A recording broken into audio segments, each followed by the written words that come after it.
Buenas noches a todos, queridos hermanos. Es un privilegio para mí poder compartir de la palabra Buenas de Dios. noches. Agradezco a la familia Alejo y a todos mis hermanos que se encuentran aquí congregados. Ustedes saben, mis hermanitos, que el hermano Jesen está grabando este estudio y es por eso que pedimos los micrófonos se encuentren cerrados y luego al final los abrimos para hacer preguntas. Un abrazo muy grande para todos y cada uno de ustedes.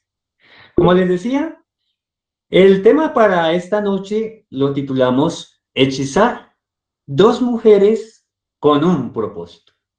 Y ustedes ven ahí un cuadro de justamente de dos mujeres y cada una tiene en sus manos una copa. La una está derramando algo que parece sangre, ¿cierto? Pero también lo podemos asociar a que es vino, pero que es un vino de fornicación. La otra tiene alzada esa copa en su mano derecha. Ustedes se preguntarán, ¿cuáles son esas dos mujeres de las cuales queremos hablar en esta noche?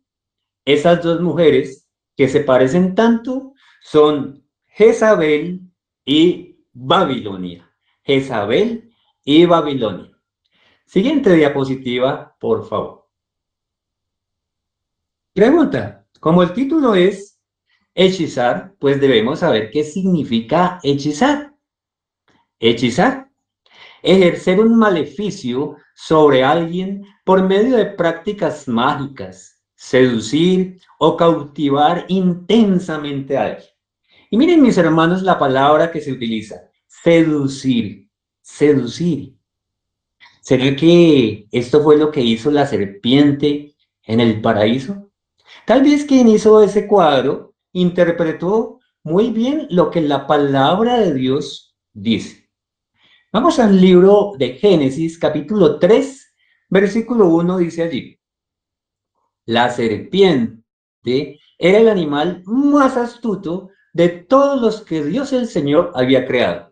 Así que le dijo a la mujer, así que Dios les ha dicho a ustedes que no coman de ningún árbol del huerto. Ustedes saben muy bien, mis queridos hermanos, que el Señor no les había dicho exactamente eso. El Señor les había dicho, de todos los árboles del huerto podréis comer, menos del árbol de la ciencia del bien y el mal. Pero ¿qué pasa cuando empezamos a escuchar la voz del enemigo, a escuchar la voz de Satanás, en este caso camuflado en la serpiente? ¿Qué es lo que tiene la serpiente, queridos hermanos, allí en su boca? Saca como algo que se llama como la lengua, ¿cierto? Pero esa lengua tiene un veneno. Y en este caso era un veneno mortal en el sentido espiritual, porque estaba hechizando a Eva y estaba poniendo en tela de juicio lo que Dios le había dicho de manera clara, mis queridos hermanos. Siguiente diapositiva. Una influencia nefasta. La palabra influencia puede utilizarse de manera positiva o de manera negativa. En este caso fue una influencia totalmente negativa. Quien primero ejerció el acto de la hechicería fue Satanás, camuflado en la serpiente, y lo hizo contra nuestra madre Eva. Desde los mismos orígenes, la mujer ha sido símbolo de la iglesia. Y es por eso que la serpiente antigua, llamada Diablo y Satanás, ha buscado hechizarlo. Hace unos estudios decíamos que ciertamente Satanás ya no necesita pararse en los teatros, en los cines, donde se toma trago, en las grandes orgías, porque ahí está todo el tiempo. Satanás se para en la puerta de las iglesias, porque busca hechizar a la iglesia como hechizó a Eva. Y sabemos que la mujer es un símbolo de la iglesia. La hechicería ha sido una práctica de aquellos que desconocen a Dios. ¿Por qué decimos esto? Porque es una práctica que el Señor abomina. Ha sido utilizada por aquellos que se oponen a él y es una práctica que, por supuesto, la palabra de Dios censura como abominable ante los ojos de Dios. La serpiente hechizó a Eva con su esplendor, la cautivó con su voz, la sedujo con su movimiento y desafió al comer del fruto prohibido. Hasta que ¿qué fue lo que hizo Eva, mis hermanos? Puso en duda el mandato de Dios y llegó a pensar que tal vez no había querido decir lo que dijo. Bueno, parece que Dios no quiso decir eso que dijo, ¿cierto? Y ahí es donde entramos a filosofar lo que es la palabra de Dios. Al beber del hechizo que le daba la serpiente, se aturdió y fue atraída hacia el mal, hacia el desconocimiento de Dios y de su palabra. Y miren lo interesante que estamos diciendo. Eva, criatura, junto con su esposo Adán, tenían a Dios y habían escuchado su voz. Pero cuando empieza a escuchar las insinuaciones de la serpiente, queda hechizada. Y ese embrujo la lleva a desconocer a Dios y a desconocer su palabra. La seducción, mis hermanos, es un arma hechiza que pretende dominar, alienar y someter a quien se hace víctima de ella. Uno de los ejemplos más grandes de hechicería lo encontramos en Jezabel, quien llevó no solo a su marido Acab, rey de Israel, a la idolatría, sino también a todo el pueblo. Luego ahí en los cuadros que colocábamos en la primera diapositiva, pues veíamos a Jezabel y veíamos a Babilonia. Y Jezabel cautivó al rey Acab. Vamos a la siguiente diapositiva. La apostasía nacional. Apostasía nacional. Este párrafo lo encontré en el libro El Espíritu de Profecía, Profetas y Reyes, en su aplicación, queridos hermanos, 84.3. 84.3. Dice ahí la sierva del Señor. Acab carecía de fuerza moral. Su casamiento con una mujer idólatra de un carácter decidido y temperamento positivo fue desastroso para él y para la nación. Luego nos está diciendo algo bien importante.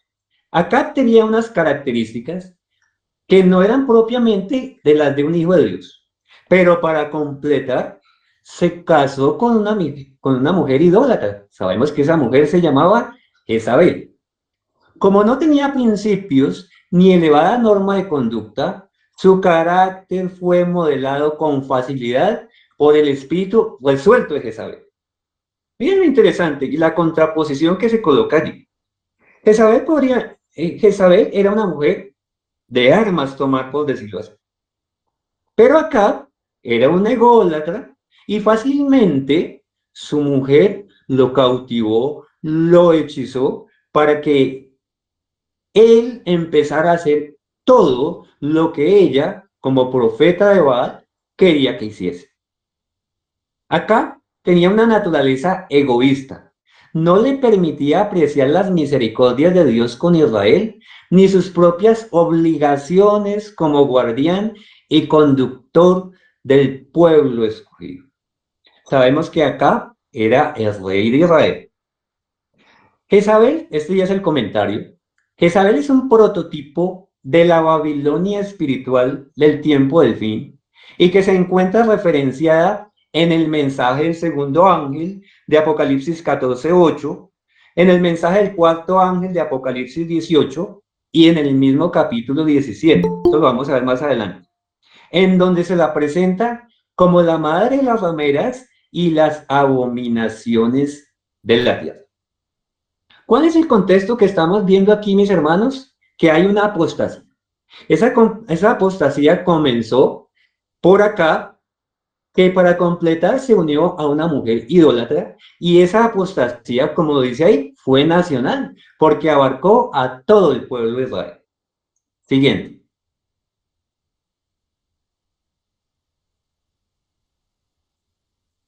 Un yugo desigual. Ustedes saben, hermanos, que un yugo desigual es un desastre para la vida. Es un total desastre. El yugo desigual de Acab con Jezabel lo llevó no solo a él a la idolatría, sino a todo el pueblo, hasta el momento que Dios mismo decide ponerle fin, como también lo hará con la Babilonia del tiempo del fin. Acab no tenía por qué haber buscado una mujer de los sidonios, como era Jezabel, y además profetiza de Baal. Ya era suficiente con su propio orgullo y con su propia egolatría. La palabra del Señor en Primera de Reyes, capítulo 16, versículos 31 al 33, nos dice así, mis hermanos. Y esto es lo que interpreta también la sierva del Señor, ¿no? Y lo que habíamos dicho hace un momento. Porque le fue ligera cosa andar en los pecados de Jeroboam, hijo de Nabat. Ustedes saben que Jeroboam llevó al pueblo de Israel a la idolatría. Jeroboam fue el primer rey de Israel. Después de que se separaron, se fueron al norte las 10 tribus y en el sur se quedaron Judá y Benjamín. Y entonces Jeroboam hizo todo lo malo ante los ojos de Dios. Construyó altares a muchos dioses. Y aquí nos está diciendo que acá le fue cosa ligera andar en los pecados de Jeroboam, hijo de Nabat. Y además tomó por mujer a Jezabel, hija de Ed-Baal, rey de los Sidonios. Y fue y sirvió a Baal y lo adoró. E hizo altar a Baal en el templo de Baal que él edificó en Samaria. Hizo también Acab una imagen de acera, haciendo así Acab más que todos los reyes de Israel que reinaron antes que él, para provocar la ira de Jehová, Dios de Israel. Entonces, este yugo desigual fue desastroso para el pueblo de Israel. Siguiente, mi hermano. Misticismo. Quise a este párrafo que lo encontramos en Profetas y Reyes, allí en su aplicación 85.1, quise darle este subtítulo de misticismo. Y vamos a ver por qué le di este subtítulo. Dice la sierva del Señor allí. Mediante la influencia de Jezabel y sus sacerdotes impíos, se enseñaba al pueblo que los ídolos que se habían levantado eran divinidades que gobernaban por su poder místico los elementos de la tierra, el fuego y el agua. Todas las bendiciones del cielo, los arroyos y corrientes de aguas vivas, el suave rocío, las lluvias que refrescaban la tierra y hacían fructificar abundantemente los campos, se atribuían al favor de Baal y Astarte, en vez del dador de todo don perfecto. ¿Cuántos años habrán pasado desde ese momento hasta hoy, siglo XXI? Hoy no se le sigue rindiendo tributo al sol, a la luna y a las estrellas. Hoy, mis queridos hermanos, no se ha puesto a Dios como algo muy lejos, muy lejano y místico. Es más, ni siquiera se conoce a Dios. Sigue la cita en la parte azul. El pueblo olvidaba que las colinas y los valles, los ríos y los manantiales estaban en las manos del Dios vivo y que ésta regía el sol, las nubes del cielo y todos los poderes de la naturaleza. Muchas veces si atribuimos las tragedias, los eclipses, a cosas de la propia naturaleza, que están intrínsecas en la naturaleza.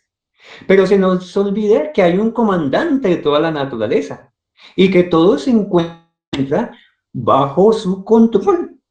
Sin embargo, cuando se desconoció a Dios, cuando se le dejó de ver en persona, como lo hacían nuestros primeros padres antes de la caída, entonces se empezaron a hacer imágenes y cada uno quería tener un Dios a su acomodo.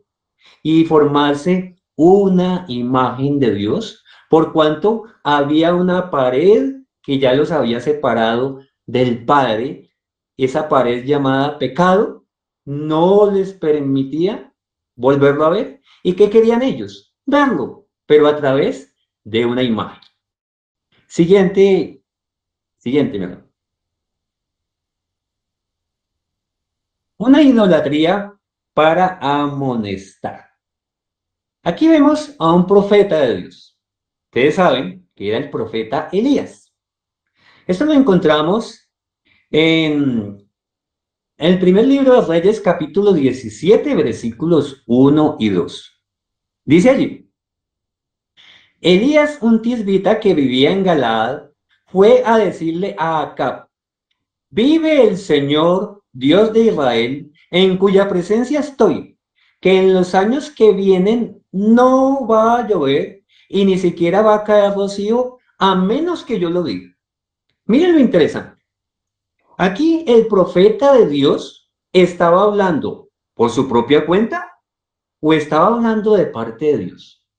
Ciertamente estaba hablando de parte de Dios, porque la idolatría del pueblo de Israel había llegado hasta tal punto que era necesario hacer una amonestación de parte de Dios que se viera en la naturaleza. Y fueron 3 años y medio que no llovió. Pero miren lo que creía Jezabel. Vamos a ver qué dice la sierva del Señor allí en Profetas y Reyes, aplicación 91.3. Jezabel se negó en absoluto a reconocer la sequía como castigo enviado por Jehová. Ah, no. Esto seguramente es, y miren que esto no lo traemos, hermanitos, como una simple historia, porque ¿qué está pasando hoy y qué está profetizado? ¿Cierto? Este es el cambio climático porque eres un sucio, porque no reciclas, porque no haces esto, porque no haces lo otro. Todo atribuible a nosotros, pero se desconoce los castigos de Dios por cuenta de la desobediencia, por cuenta de la idolatría. Y esto fue lo que hizo Jezabel. Dice que Jezabel se negó en absoluto a reconocer la sequía como castigo enviado por Jehová, inexorable en su resolución de desafiar al Dios del cielo y acompañada en ello por casi todo Israel, denunció a Elías como causa de todos los sufrimientos. ¿Por qué quise traer esto a colación, mis queridos hermanos? ¿Qué es lo que está profetizado acerca del pueblo remanente de Dios? ¿Qué somos qué? Que somos fanáticos, que con la ayuda del Señor no nos vamos a someter a las leyes dominicales, que con la ayuda del Señor vamos a ser fieles a su ley y a su palabra. Sin embargo, ¿qué van a decir ellos? Esos pocos son los culpables de la sequía, del cambio climático, del reseteo económico, de las pestes, ¿cierto que sí? Luego vemos cómo esta historia del pueblo de Israel en tiempos de Acab y Jezabel se va a repetir en nuestros días. Vuelvo y leo aquí Profetas y Reyes 91.3. Jezabel se negó en absoluto a reconocer la sequía como castigo enviado por Jehová. Inexorable en su resolución de desafiar al Dios del cielo y acompañada en ello por casi todo Israel, denunció a Elías como causa de todos los sufrimientos. ¿No había testificado contra sus formas de culto? ¿Qué era lo que había hecho Elías? Testificar contra la idolatría de Israel. Sostenía que si se le pudiese eliminar, ¿a quién? A Elías, la ira de sus dioses quedaría apaciguada y terminarían las dificultades. Luego, ¿qué es lo que se pretenderá hacia los hijos de Dios? Suena duro. Eliminarlos, ¿cierto? Eliminarlos. Siguiente. Entonces, para eliminarlos, pues debe surgir algo que llamamos falso testimonio. Falso testimonio. En Primera Reyes 18:17 dice allí, cuando acá vio a Elías, le dijo, ¿qué fue lo que le dijo? ¿Eres tú el profeta de Dios? ¿Eres tú el que vienes a ayudarnos? No, no le dijo eso. ¿Qué le dijo? ¿Eres tú el que turba a Israel? ¿Eres tú el que no quieres acceder a lo que ya sabemos? ¿Eres tú irresponsable porque no te colocas esto que va a salvar tu vida? ¿Eres tú el responsable del cambio climático? Interesante la comparación, ¿cierto? Pronto, la Babilonia espiritual del tiempo del fin dirá lo mismo al pueblo remanente de este mismo tiempo, usando palabras que nos colocarán como objeto de desprecio por la mayoría del mundo que ha bebido del vino de Babilonia y que adjudica el comienzo de dolores, pestes, guerras al pueblo que se mantiene fiel a los mandamientos de Dios. Entonces, ¿qué va a haber hacia nosotros? Falso testimonio. ¿Y por qué la mayoría de la gente va a beber del vino de Babilonia? Porque Babilonia los habrá hechizado con su vino. Siguiente. La razón del castigo. Nosotros, si verdaderamente somos pueblo remanente de Dios, estamos obligados a exhortar. Por supuesto, esa exhortación nunca debemos hacerla con que es que yo tengo la razón y porque yo lo digo es así. Esto es una equivocación muy grande que tristemente muchos hermanos están cometiendo.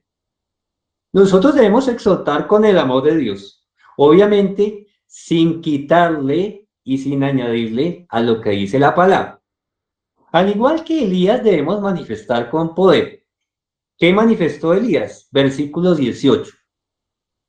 Y él respondió, yo no he turbado a Israel, sino tú y la casa de tu padre, dejando los mandamientos de Jehová y siguiendo a los Baales. Miren lo interesante.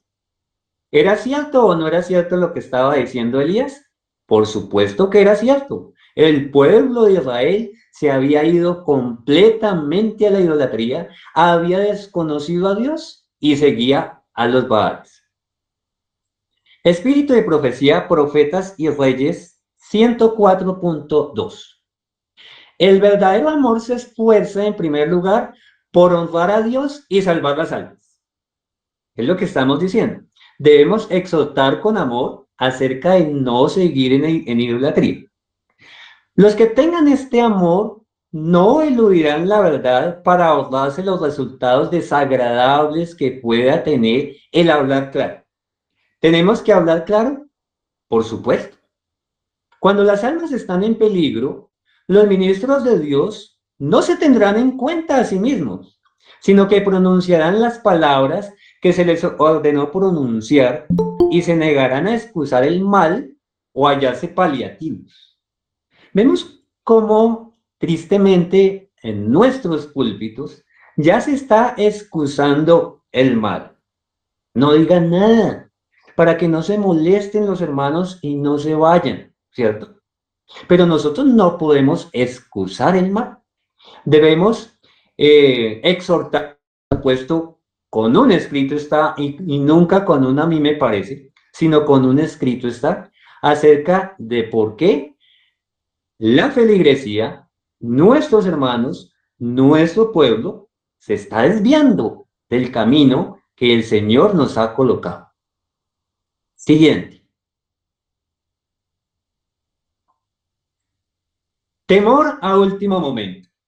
Aquí nos saltamos un poco porque no es el tema de hoy, pero ustedes conocen esa historia grande que encontramos en Primera de Reyes capítulo 18, que es la historia del Monte Carmelo, y cómo el profeta Elías de manera maravillosa deja en alto el nombre de Dios.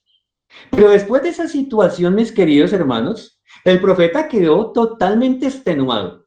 Y miren lo curioso, tuvo temor a último momento, a último momento. Una cosa paradójica sucedió a Elías después que en el monte Carmelo vindicó el nombre de Jehová Dios.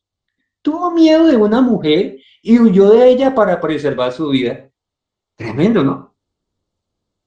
Se enfrentó a 850 brujos, por decirlo así, y a todo el pueblo, y a rey Acab.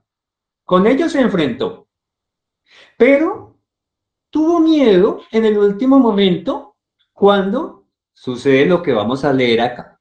Primera de Reyes, capítulo 19, versículo 1 al 3.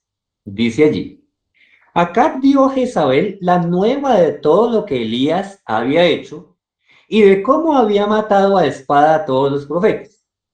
Entonces envió Jezabel a Elías un mensajero diciendo: Así me hagan los dioses y aún me añadan, si mañana a estas horas yo no he puesto tu persona como la de uno de ellos. Viendo pues el peligro, se levantó y se fue rápido a salvar su vida. Y vino a Berseba, que está en Judá, y dejó allí a su criado. Comentario: Jezabel representa a esa iglesia que amenaza y persigue a los siervos de Dios. Siguiente.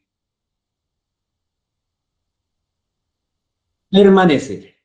¿Qué será eso de permanecer? Ese permanecer pues, fue el subtítulo que le di a este párrafo del espíritu de profecía, que está también en Profetas y Reyes, aplicación 118.1.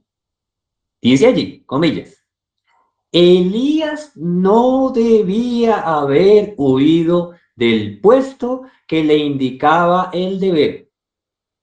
Debiera haber hecho frente a la amenaza de Jezabel, suplicando la protección de aquel que le había ordenado vindicar el honor de Jehová.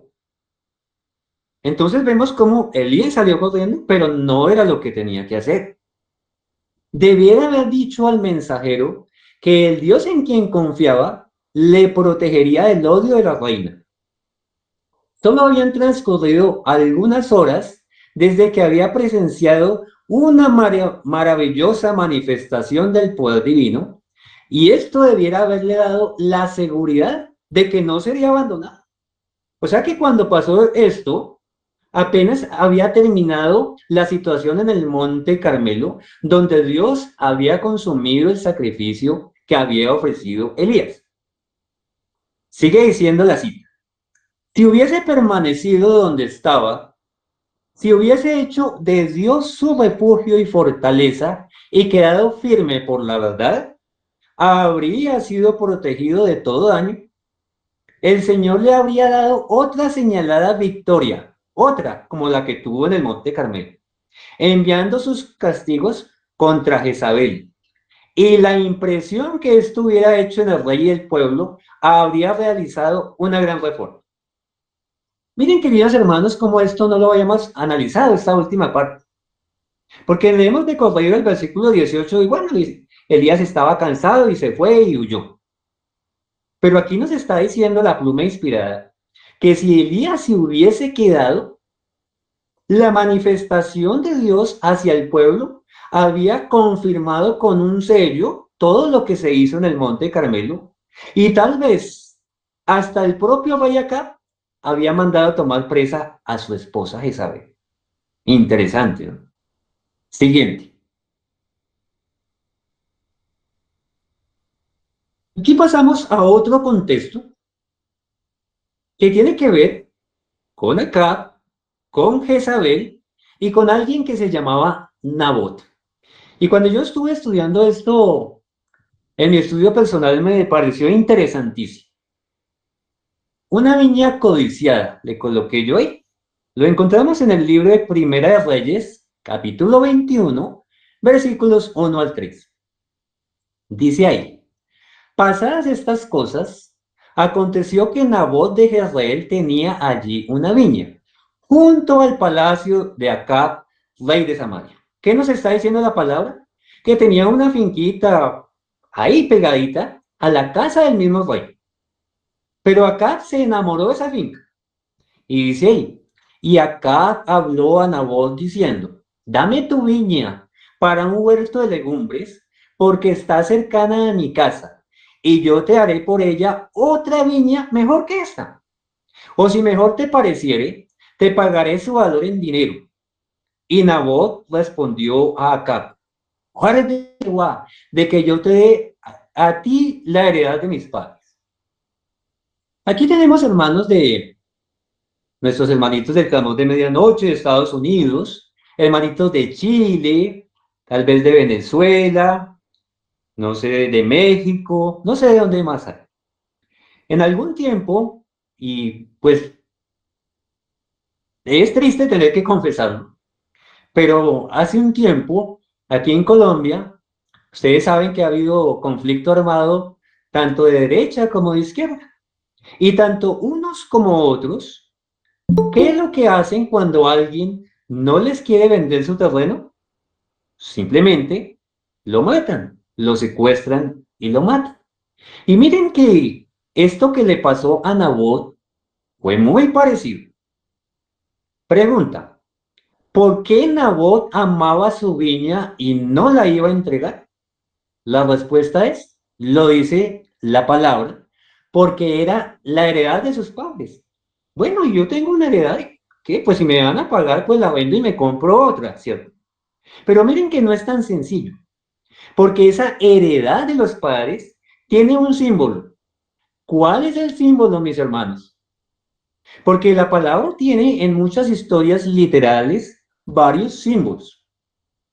Al final de la historia de este mundo habrá un pequeño pueblo fiel que no renunciará a su viña. ¿Qué es lo que quisimos dar a entender? Que no va a renunciar a su heredad. ¿Pero cuál es su heredad? ¿Será un templo físico? ¿Será su casa? ¿Será su carro? ¿O será qué? Los fundamentos de su fe. Es triste tener que reconocerlo, pero nuestra iglesia ya renunció a los fundamentos de la fe. Y es por eso que se ha levantado un pequeño pueblo, como dice el himno, un pequeño pueblo muy feliz, que quiere levantar los fundamentos de nuestra fe, aquellos con los cuales fue constituida la iglesia adventista del séptimo día. Fundamentos que tristemente han sido pisoteados, ¿cierto? Y se han entregado, ustedes ya saben, a robo. Siguiente,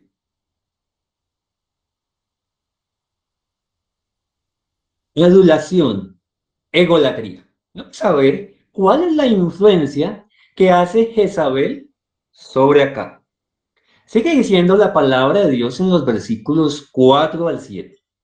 Dice ahí, y vino Acab a su casa triste y enojado por la palabra que Nabot de Jezreel le había respondido diciendo, no te daré la heredad de mis padres. Y eso es algo que nosotros debiésemos tener en cuenta. No vamos a entregar los fundamentos de nuestra fe. No vamos a entregarlos. Sigue diciendo. Y se acostó acá en su cama y volvió su rostro y no comió. Vino a él su mujer Jezabel y le dijo, y ojo con esto, ¿por qué está tan decaído tu espíritu y no comes? Él respondió, porque hablé con Nabot de Jezreel y le dije que me diera su viña por dinero, o que si más quería, le daré otra viña por ella. Y él respondió, yo no te daré mi viña. Y su mujer Jezabel le dijo, y miren lo que hace la fornicación, el yugo desigual, y miren lo que hace el bebé de ese hechizo con el cual tenía Jezabel a su marido. ¿Qué le dijo Jezabel? Pero, ¿usted qué le está pasando? ¿Qué le está pasando acá? ¿Acaso usted no es el rey? ¿Eres tú ahora rey sobre Israel? Hombre, levántate y come y alégrate. Yo te daré la viña de Nabot de Jezreel. Miren lo interesante. Yo te daré la viña de Nabot de Jezreel. ¿A quién representa acá? A los reyes de la tierra.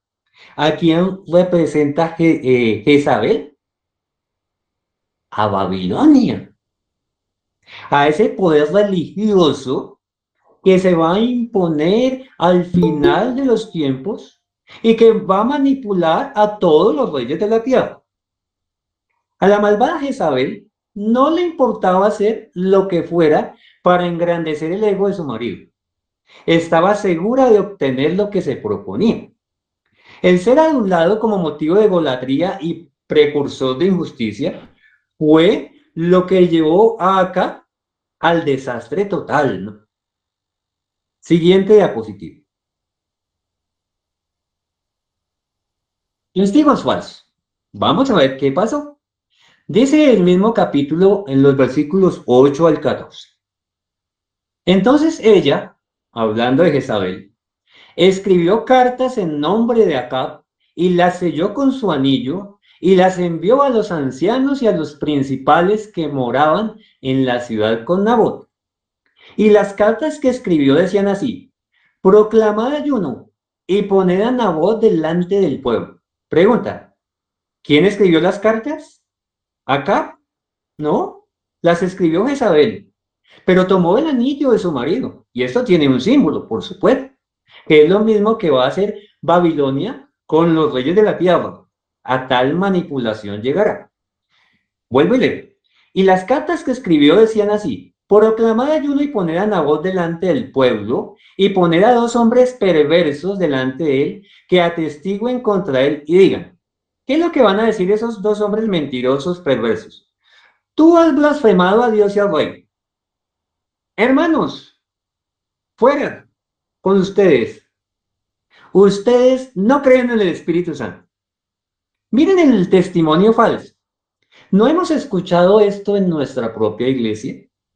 Cuando nosotros jamás hemos dicho eso, pero lo hemos escuchado y los hermanos se aseguran de ello.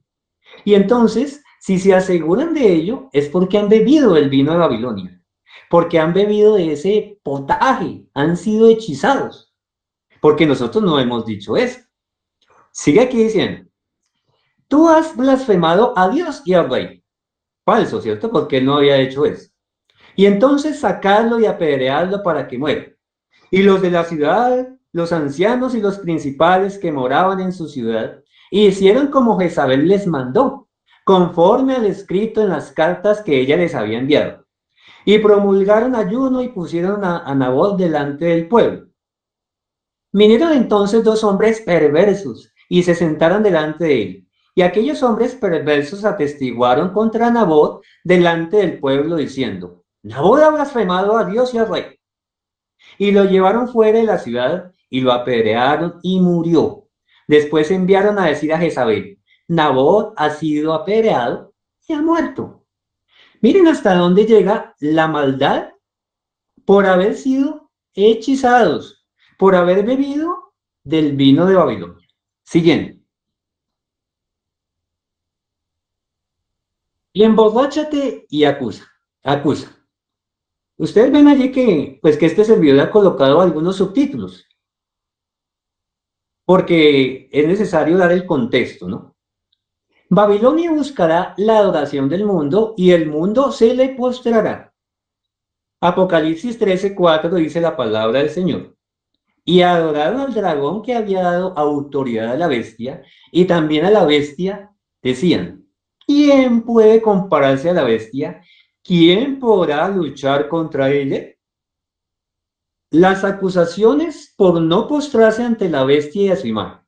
Y aquí quise, mis hermanitos, sacar un ejemplo que sucedió allí cuando el pueblo judío estaba preso en Babilonia, estaba cautivo en Babilonia. En el libro de Daniel, capítulo 3, versículo 12, ahí encontramos otros testigos falsos. Contra los tres hebreos, ustedes conocen la historia, que no quisieron inclinarse ante la imagen que Nabucodonosor había hecho. Y entonces siempre faltan aquellos que dicen: miren, miren, ellos son, miren, cójanlo rápido, ellos son. Dice ahí, comillas: hay unos varones judíos, los cuales pusiste sobre los negocios de la provincia de Babilonia, Sadrach, Mesach y Abednego. Estos varones, oh rey, no te han respetado, no adoran tus dioses, ni adoran la estatua de oro que has blasfemado. Vamos a parafrasear un poco. Tiempo del fin. Hay un pueblo pequeño que se dice esperar la venida del Señor y que están aquí con nosotros. Se llaman tal y tal y tal.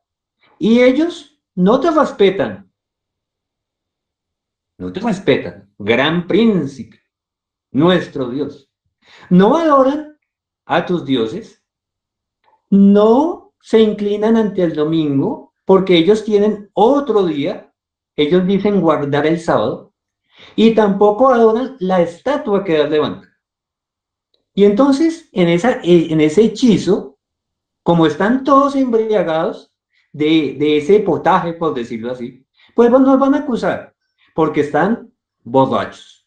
Y esa borrachera hace que nos acusen. Estamos hablando de borrachera espiritual, ¿no? Siguiente diapositiva.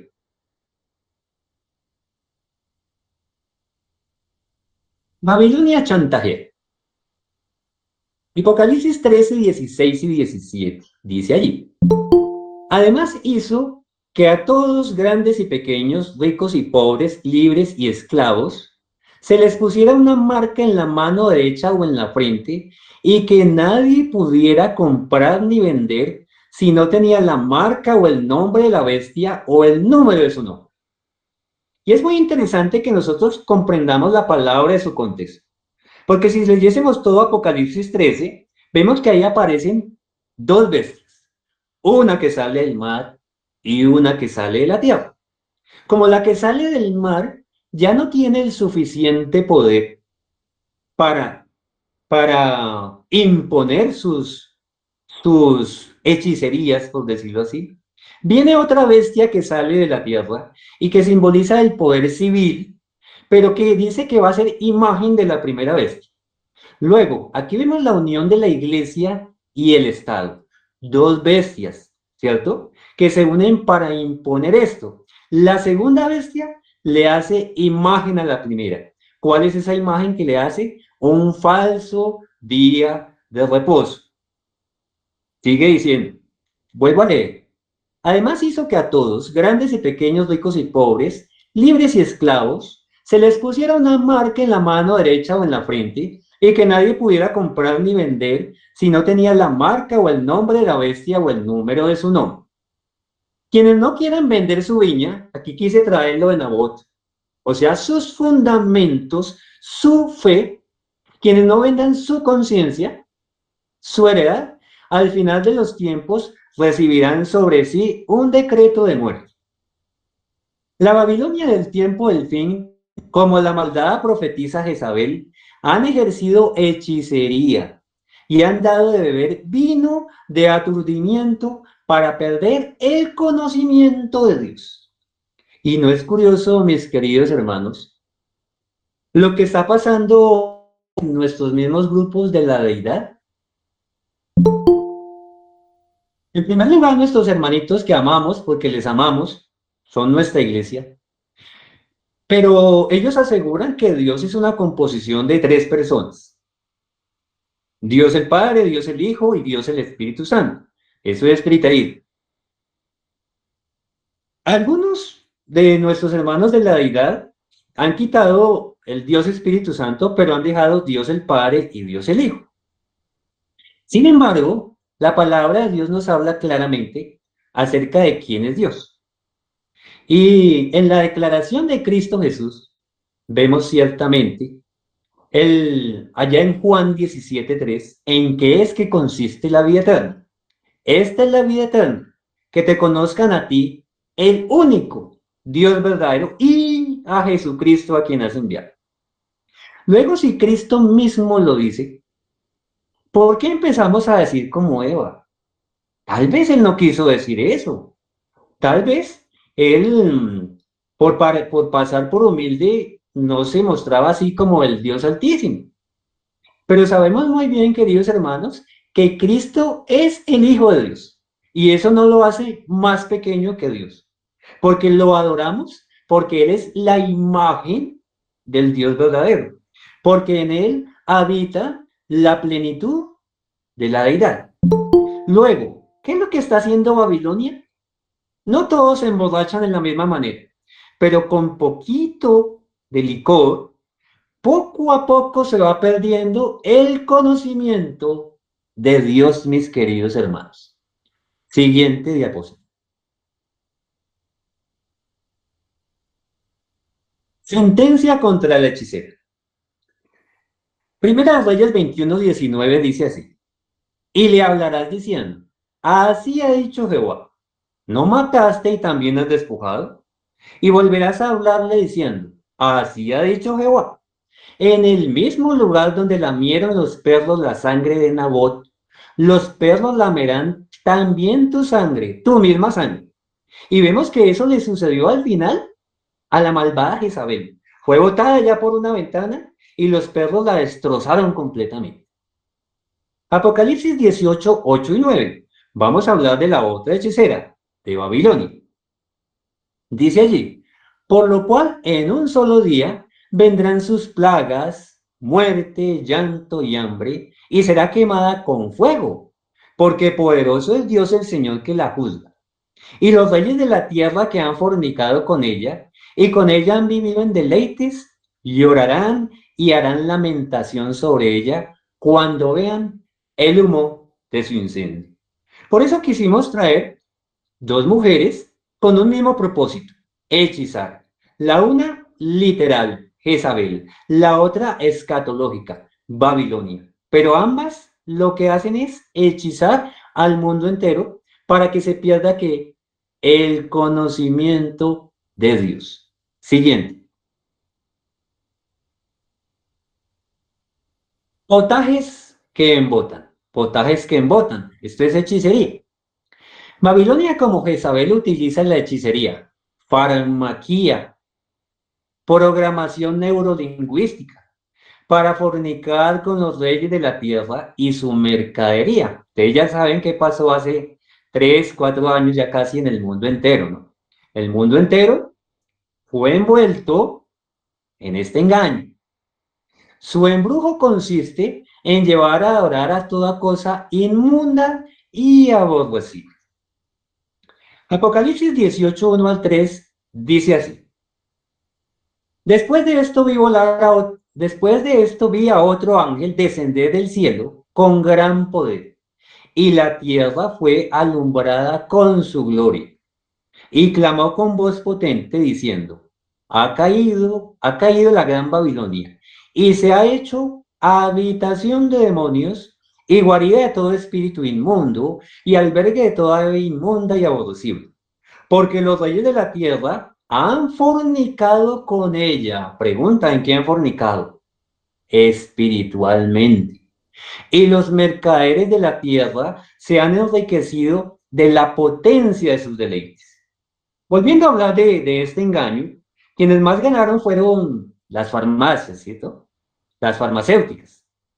Con ustedes saben qué pasó. Y vemos que esto ha tenido consecuencias, ¿no? Consecuencias graves sobre la salud de las personas. Sin embargo, ustedes conocen también lo fácil que fue engañar a unos y a otros. Se engañó a los intelectuales, se engañó a los analfabetos, se engañó a hombres, se engañó a mujeres, se engañó a todo el mundo. ¿Por qué? Porque la hechicería y la farmaquía es un símbolo de hechicería. Eso es lo que hace con las personas. Siguiente diapositiva. Una decisión para tomar. Nosotros tenemos que tomar una decisión, mis queridos hermanos. La exhortación de Apocalipsis 18:4 es similar en donde se hace una invitación a tomar una decisión, seguir a Dios o a seguir a sus enemigos. Es similar a la de Primera de Reyes 18:21. Vamos a ver cuál fue la de Primera de Reyes 18:21. Entonces Elías se paró frente a todo el pueblo y dijo, ¿qué fue lo que dijo Elías, el representante de Dios en ese momento, donde el pueblo no podía estar en la mitad? Elías dijo, Elías se paró frente a todo el pueblo y dijo, ¿hasta cuándo? ¿Hasta cuándo van a estar titubeando entre dos sentimientos? Si Jehová es Dios, síganlo a él. Pero si piensan que Baal es Dios, entonces vayan tras él. Y el pueblo no respondió palabra. Siguiente. Bueno, aquí me faltó algo. ¿Cuál es la exhortación de Apocalipsis capítulo 18:4? Casi nos lo sabemos de memoria, ¿no? Dice ahí, vamos a leer directamente la palabra. Y oí otra voz del cielo que decía, salid de ella, pueblo mío, decídanse, pueblo mío, para que no seáis partícipes de sus pecados, ni recibáis parte de sus plagas. Y entonces va a haber un momento, y está cerca, donde Miguel, nuestro comandante, se va a levantar. Cuando las cosas parecen más difíciles, cuando la dificultad para permanecer en el camino va en aumento, cuando parece que la gran ramera se ha apoderado del mundo entero y haya acorralado a los siervos del Dios viviente, entonces Miguel, el Hijo de Dios, se levantará también para comandar a su pueblo. Y esto lo vemos en Daniel 12:1. Dice allí, en aquel tiempo, no era el tiempo de Daniel, en aquel tiempo, y ya estamos viviendo en ese tiempo. El gran príncipe que está de parte de los hijos de tu pueblo. ¿Quién es el gran príncipe que está de parte de los hijos de tu pueblo? Nuestro Rey de Reyes y Señor de Señores, Cristo Jesús, el Hijo de Dios. Dice ahí, y será tiempo de angustia, cual nunca fue desde que hubo gente hasta entonces. Pero en aquel tiempo será libertado tu pueblo, todos los que se hallen escritos en el libro, mis hermanos. Siguiente.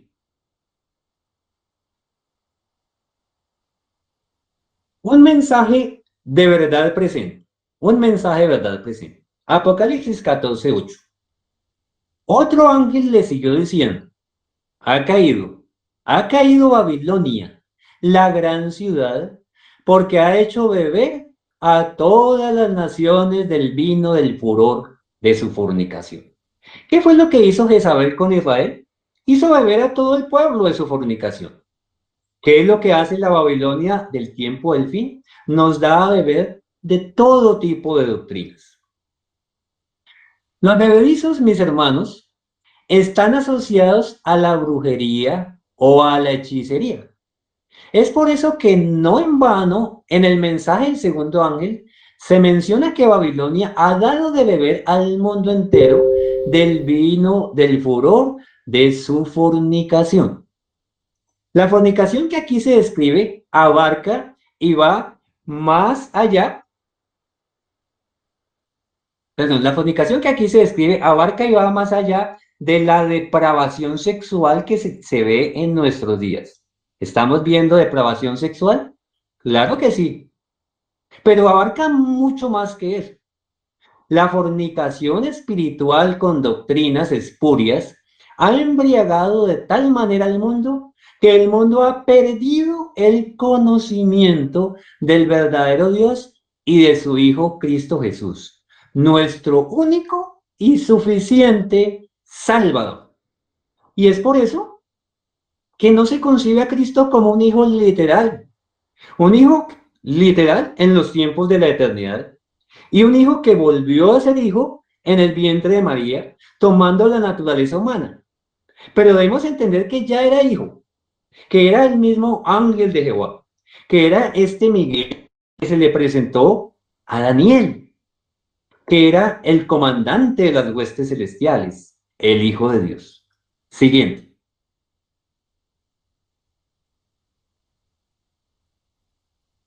Complacencia con Babilonia. Isaías 39:4-6 dice allí. Dijo entonces, ¿qué han visto en tu casa? Y dijo Ezequías, todo lo que en mi casa han visto, y ninguna cosa hay en mis tesoros que no les haya mostrado. Entonces dijo Isaías a Ezequías, oye palabra de Jehová de los ejércitos. He aquí vienen días en que será llevado a Babilonia todo lo que hay en tu casa, y lo que tus padres han atesorado hasta hoy. Ninguna cosa quedará, dice Jehová. Pregunta. El Señor había mandado a Ezequías a que invitara a los babilonios al templo y miraran todo lo que había en el templo. ¿Cierto que no? Pero había una cosa que sí tenía que hacer Ezequías con respecto a Babilonia. y era testificarles la forma maravillosa y milagrosa como el Señor, cuando le había llamado, venga porque usted se muere, le había regalado 15 años más de vida. Esto era este mensaje donde debía exaltar al Dios verdadero, era el que Ezequías tenía que haberle dado al rey de Babilonia. Pero hizo algo para mostrarse así como el rey. Vengan, yo los invito a mi casa, estos son mis tesoros. Tesoros que más tarde le iban a ser arrebatados. Luego, no se puede tener complacencia con Babilonia, pues esta un día nos saqueará. Muchos acontecimientos ya se están dando para dominar las conciencias y embotar el discernimiento, y de esta manera apartarnos del conocimiento de Dios y de su Hijo. ¿Se está haciendo eso ya? ¿Se nos está apartando del conocimiento de Dios y su Hijo? Claro que sí. Siguiente. Descripción de la hechicera. La Biblia no deja nada al azar. Por eso el Señor nos aconseja allí a través de Isaías, un poquito aquí y un poquito allá. Y no hay nada al azar. La Biblia se explica solita. Apocalipsis 17:4 dice allí, y la mujer estaba vestida de púrpura y escarlata, y adornada de oro, de piedras preciosas y de perlas. Y tenía en la mano un cáliz de oro lleno de abominaciones y de la inmundicia de su fornicación. Aquí se nos está dando una descripción vívida de quién representa a Babilonia. Y dice que tiene un vestido especial, que es el púrpura y el escarlata. ¿Ustedes recuerdan, mis hermanos, qué vestido especial tenían los sumos sacerdotes allá en el templo en el santuario que se había ordenado hacer a Moisés? Ciertamente tenían púrpura, tenían escarlata, pero tenían azul. Y resulta que la descripción de la hechicera no tiene azul por ningún lado. Y la razón es sencilla. La razón que no tienen azul es que el azul simboliza la ley de Dios. Y como la hechicera ha pisoteado la ley de Dios, pues por supuesto no utilizan el azul en sus vestiduras. Ese cáliz que ha dado a beber Babilonia al mundo entero, ese bebedizo, representa la multitud de doctrinas espurias que confunden a los hombres y aturden su discernimiento.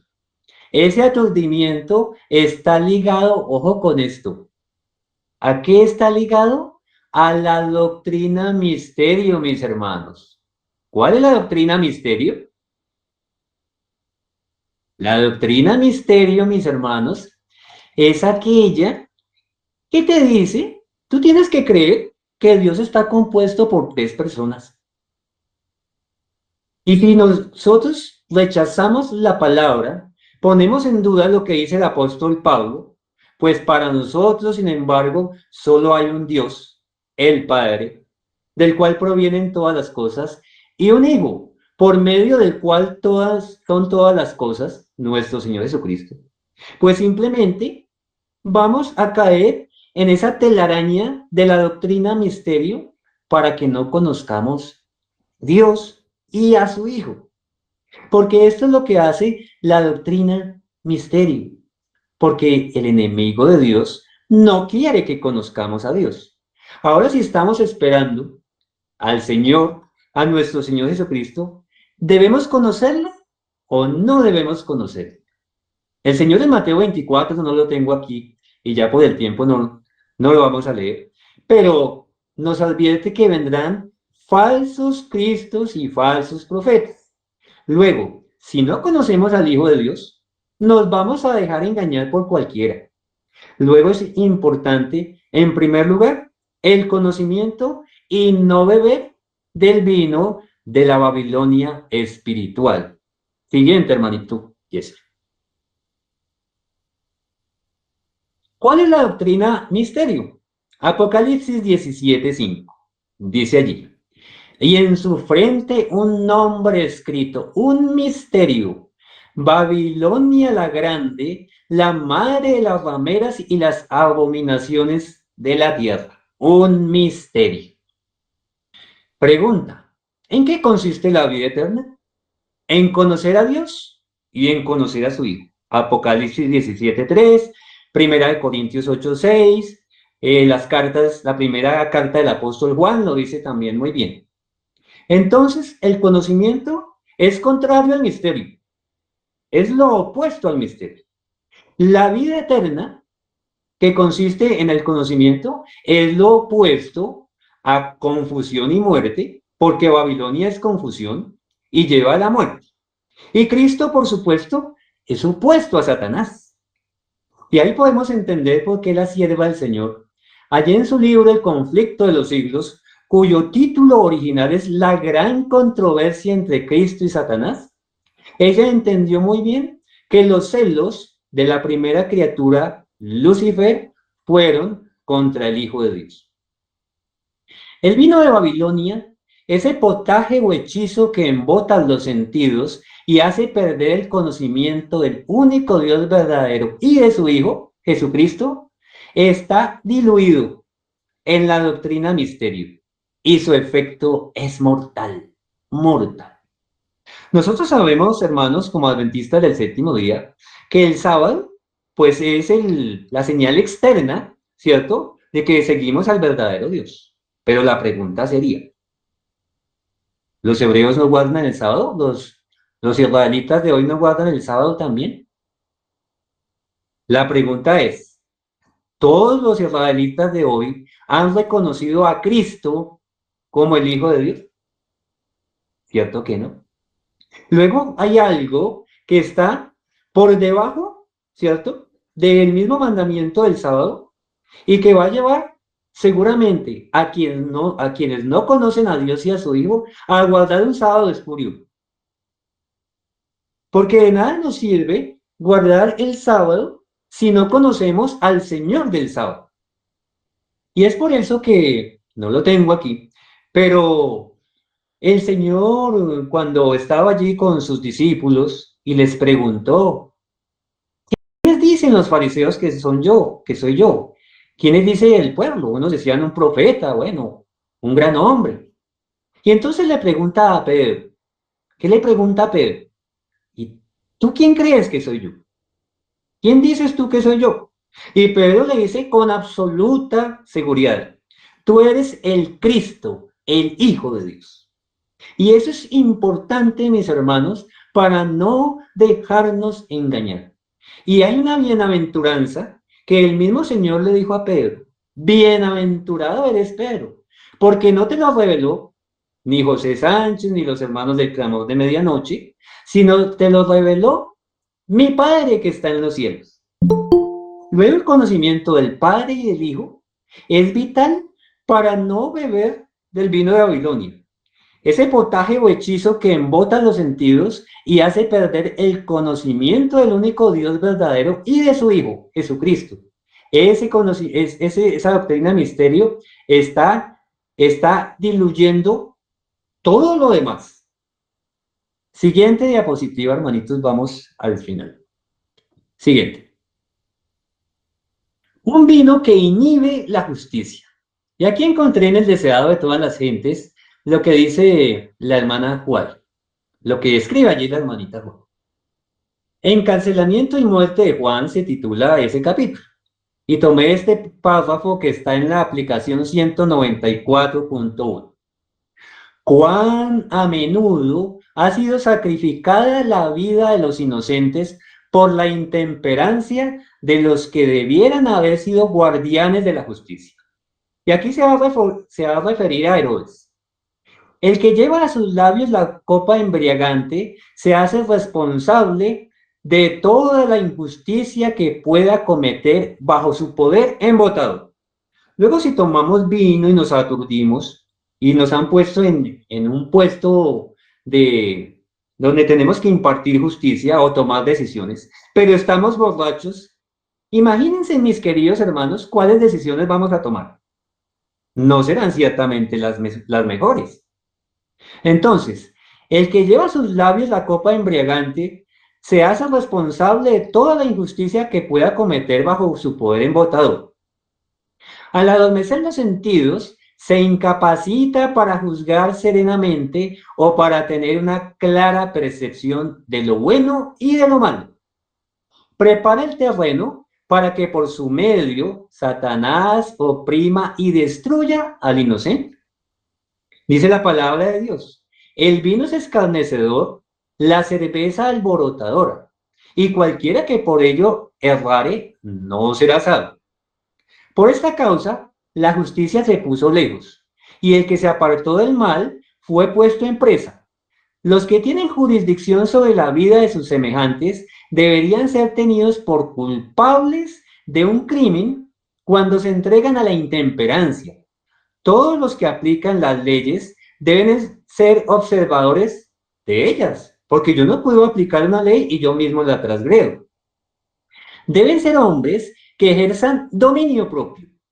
Necesitan tener pleno goce de sus facultades físicas, mentales y morales, a fin de poseer vigor intelectual y un alto sentido de la justicia. ¿Por qué les decía a mis hermanos que esto tiene que ver con el encarcelamiento y la muerte de Juan? Ciertamente, porque Juan el Bautista estaba amonestando a Herodes porque estaba adulterando con la mujer de su hermano. Y se estaba volviendo un fastidio para Herodes, pero especialmente para la mujer adúltera, que era la esposa del hermano de Herodes. Y vemos allí, mis queridos hermanos, cómo encarcelaron a Juan, ¿cierto? Se hizo una fiesta en la cual Herodes se embriagó. Y en medio de su borrachera, la mujer o la amante, porque era realmente la amante, mandó a su hija que bailara para Herodes. Y seguramente era una chica hermosísima. Y bailó y sedujo a Herodes. Y él, la mamá de Salomé, aprovechó este momento y cuando Herodes, en medio de su embriaguez, le dice a Salomé: pídeme lo que quieras, te daré la mitad de mi reino. Pues entonces la mamá de Salomé aprovecha para decir: dame en un plato la cabeza de Juan el Bautista. Y ustedes saben que entonces como que reaccionó en ese momento Herodes, pero era demasiado tarde para él, porque había empeñado su palabra no con Dios, sino con la juerga que se estaba suscitando en ese momento. Y por su pusilanimidad y borrachera espiritual, mis queridos hermanos, entonces, ¿qué hizo? Mandó decapitar allí a Herodes, mis queridos hermanos. Luego, mis hermanos, siguiente diapositiva, hermano.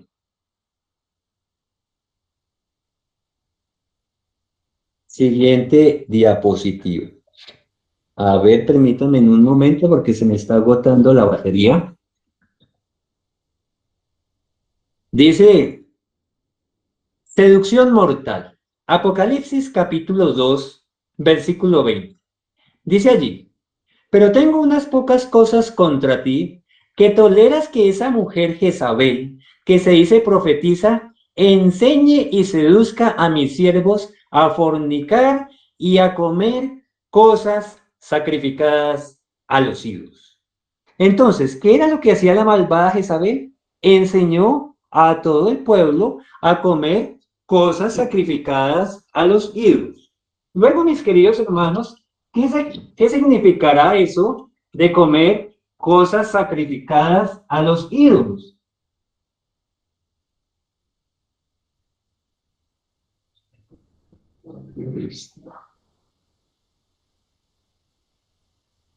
Perdón, hermanos, un momento. ¿Qué significará eso, mis queridos hermanos, de comer cosas sacrificadas a los ídolos? Dice Apocalipsis capítulo 2, versículo 20. Pero tengo unas pocas cosas contra ti. ¿Qué toleras? Pregunta. ¿Es bueno que los hijos de Dios toleren el mal? ¿Toleren la fornicación espiritual? ¿Será que si nosotros tenemos el conocimiento de Dios y de su Hijo, pero seguimos pensando que Dios es un misterio y que hay tres personas coeternas y coiguales, cosa que no dice en ninguna parte de la palabra. ¿Será que no habremos empezado a beber del vino de Babilonia? Diciendo algo que la palabra de Dios no dice. Vuelvo y leo ahí. Tengo unas pocas cosas contra ti, que toleras que esa mujer Jezabel, que se dice profetiza, enseñe y seduzca a mis siervos a fornicar y a comer cosas sacrificadas a los ídolos. Y ustedes saben, mis queridos hermanos, que estamos hablando de una fornicación espiritual, una fornicación con falsas doctrinas, mis queridos hermanos. Me causó curiosidad la imagen que encontré allí de Jezabel. En una de sus manos tiene un cáliz, ¿cierto? En una de sus manos tiene un cáliz, que es vino y también es sangre, porque Jezabel mandó matar a los profetas del Señor. Pero miren qué tiene en la otra mano. ¿Qué hay? Yo veo una especie de paloma, ¿cierto? ¿Con qué ha querido identificar no solamente la iglesia que amamos, sino muchas otras iglesias, hermanos evangélicos también? ¿Con qué han querido identificar al Espíritu Santo? Con una paloma, ¿cierto? ¿No se les hace curioso, queridos hermanos? Cuando se nos invitaba a las 40 noches, 40 días de oración, entonces nosotros veíamos en esos libros o en esos cuadernillos una paloma en la cual se exaltaba al Dios Espíritu Santo.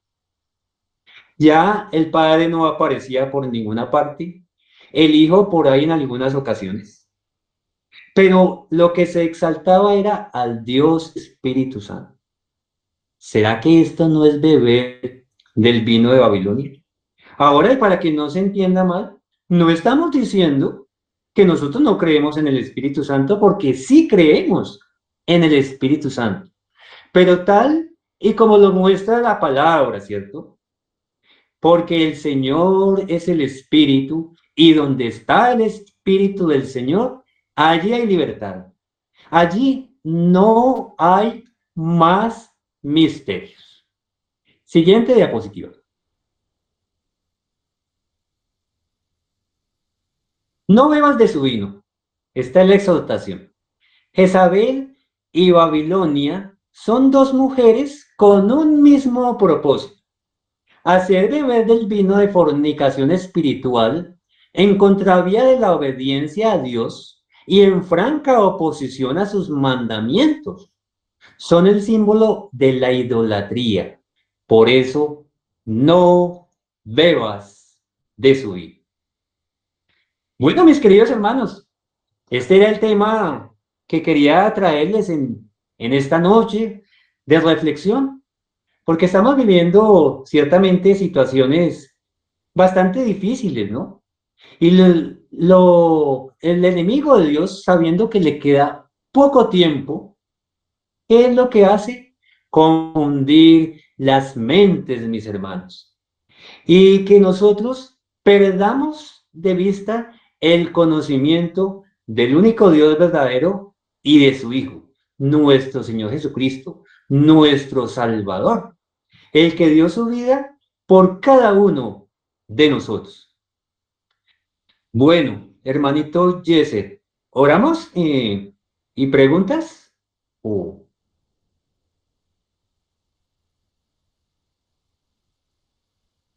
Bendito Señor, amante Padre Celestial, gracias te damos, Señor, porque nos das el privilegio de estar como hermanos, unidos en un mismo espíritu, para estudiar de tu preciosa palabra. Sabemos que no podemos beber del vino de Babilonia. No podemos dejarnos hechizar por falsas doctrinas. Permite, buen Padre, que tengamos siempre la voluntad de andar en ese camino que lleva a la vida eterna. Ese camino que tiene nombre, nuestro Señor Jesucristo. Señor, llénanos de su gracia, llénanos de su espíritu, llénanos de ese poder, llénanos de la lluvia tardía. Cristo en nosotros, la esperanza de gloria. Te lo suplicamos en su sagrado y poderoso nombre. Amén y amén. Amén, amén.